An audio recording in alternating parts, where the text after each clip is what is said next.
एक घटना हम आपको सुनाएं, छोटी सी घटना है। जगह का नाम और व्यक्ति का नाम जानते हुए भी हम नहीं बता रहे हैं। एक जगह, एक स्थान में किसी संत वेशधारी को ही पूज्य गुरुदेव भक्तमाली जी ने व्यवस्था संभलाई थी और उनके व्यक्तिगत जीवन में कुछ ऐसी बातें आ गई जो किसी संत के विरक्त के जीवन में बहुत ही निंदनीय है, पर वो सुधार की ओर वो नहीं चल पाए, दुर्भाग्य था। तो श्री महाराज जी ने क्या किया, बहुत ध्यान से सुने। महाराज जी ने उनको हटाया नहीं।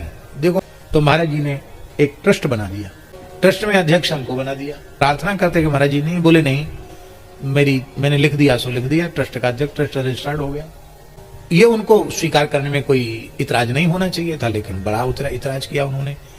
एक साधु वेश में कोई गुंडा प्रकृति का ही व्यक्ति उनके स्थान में आ गया और उसने कहा कि अरे कोई बात नहीं, आप एक नया ट्रस्ट आप बना लो, हाँ, मैं अध्यक्ष बन जाता हूं, झगड़ा होगा तो मेरा होगा, आप तो मानते हैं तो मानते रहिए आप। तो उन्होंने एक नया ट्रस्ट बना लिया, उन्होंने एक नया ट्रस्ट बना लिया और उस नए ट्रस्ट ने पुराने ट्रस्ट को अवैध घोषित किया और कोर्ट से महाराज जी के पास नोटिस आ गया। महाराज जी उस समय मलुक पीठ में विराज रहे थे।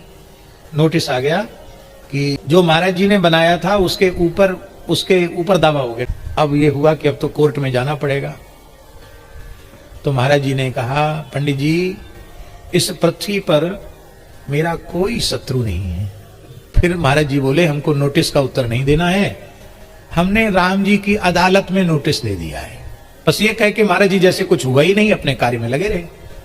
जब महाराज जी के मुख से ये निकला तो राम जी की अदालत ने 15 दिन के भीतर फैसला कर दिया। आप कहेंगे क्या फैसला किया? उस अध्यक्ष ने, जो नकली अध्यक्ष बना हुआ था ना, ट्रस्ट, दूसरा ट्रस्ट बना करके, उस अध्यक्ष ने गुंडों को बुलाया और गुंडों को बुला करके उसको पीट करके निकाल दिया, स्थान पर कब्जा कर लिया। बोले जाओ, अब हम अध्यक्ष हैं, तुम कुछ नहीं, भगो यहां से, जाओ। उसको भगा दिया, स्थान पर कब्जा कर लिया। अब वही व्यक्ति जिनको फिर वो रोते हुए आए, महाराज जी मैं बाहर निकाल दिया गया हूं, कुछ करो, मेरे ऊपर कृपा करो। महाराज जी ऐसे भोले भंडारी थे।